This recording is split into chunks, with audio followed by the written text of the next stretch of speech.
Manchester, Connecticut, a quaint New England town, the kind of place you visit for the scenic drives, charming town squares, and great eats.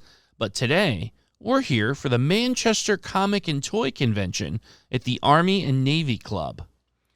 It's really neat to see that interest in retro culture has grown to the point where you no longer need to wait for large conventions in your area that take place just a few times a year.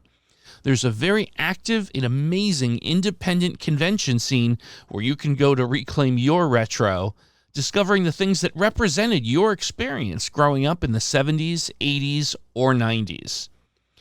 Whether it's video games, comics, action figures, lunchboxes, toys, artwork, advertising memorabilia, there was something for everyone at the Manchester Comic and Toy Convention.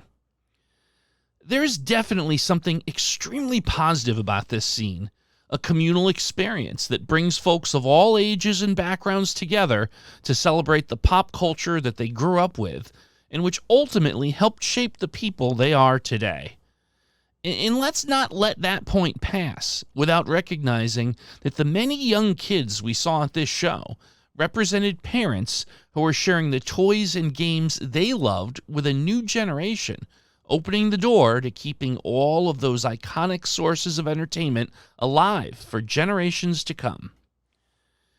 You've heard me talk about the mission for the Reclaiming Retro channel as a journey to find the video games I grew up with and to revisit the memories those games represent to me.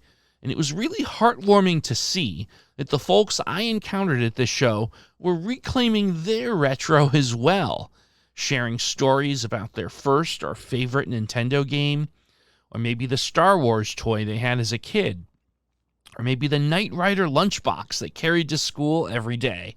That was me. Half the fun of attending shows like this is taking in the amazing energy in the room, forgetting all the things one worries about in the present, and allowing yourself to travel back in time to relive a few wonderful moments from your upbringing. I gotta tell you, the clips here don't do justice to how much retro nostalgia was on display here, be it Funko Pops, action figures, dolls, Pokemon, plush, video games, all sorts of video games in the box, how you remember it from waking up on Christmas morning, all sorts of things, wrestling figures, all the pop culture that we grew up with. Lots of things from the comic book universes, and of course, good old Superman himself, all on display here. It was an amazing, eclectic collection of things that just was certainly mind-blowing to me. Wow, so as you can see, that was an amazing show.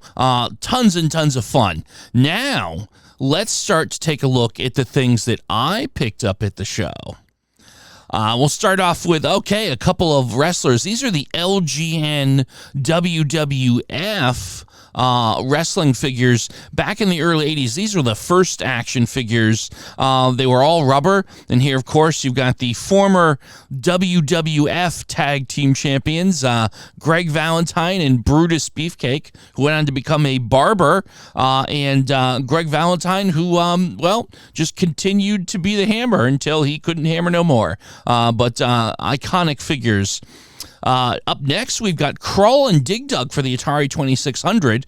Krull was a relatively obscure movie, a relatively obscure arcade machine, and a relatively obscure port to the Atari 2600. Hard to find title. And of course, Dig Dug, as you might imagine, being my namesake, I just love Dig Dug games. Sneak and Peek from VidTech, another unappreciated Atari 2600 title. Very strange premise is it's a two-player game, and you would sit there on the couch and you would have to have your opponent cover their eyes or leave the room so you could go and hide in the virtual house, and then your opponent would try to find you. Interesting premise, interesting stuff, but I had Sneak and Peek and I'd play it with my friends all the time, so a lot of sentimental value there.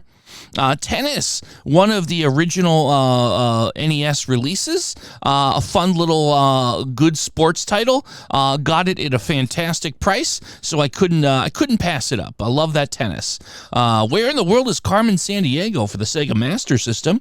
Cassandra Hammerstone collects Sega Master System, and I saw this and realized it was going to be a strong condition upgrade to her copy, so I had to pick it up for her. Same for the Light Phaser from the Sega Master System set. The one that she had was really beat up, and this was a really clean one, so we went ahead and grabbed that as well. So again, all sorts of cool things, great pickups there, and if you would like to check out a future edition of the Manchester Comic and Toy Convention, you are in luck, because there is going to be another one coming around not too distant future, October 2nd, 2022. That's going to be a Sunday from 10 a.m. to 4 p.m. You can check it out. They're located at the Army and Navy Club on Main Street in Manchester, Connecticut. So by all means, do look it up if you want to have some fun, just like we did here on Reclaiming Retro.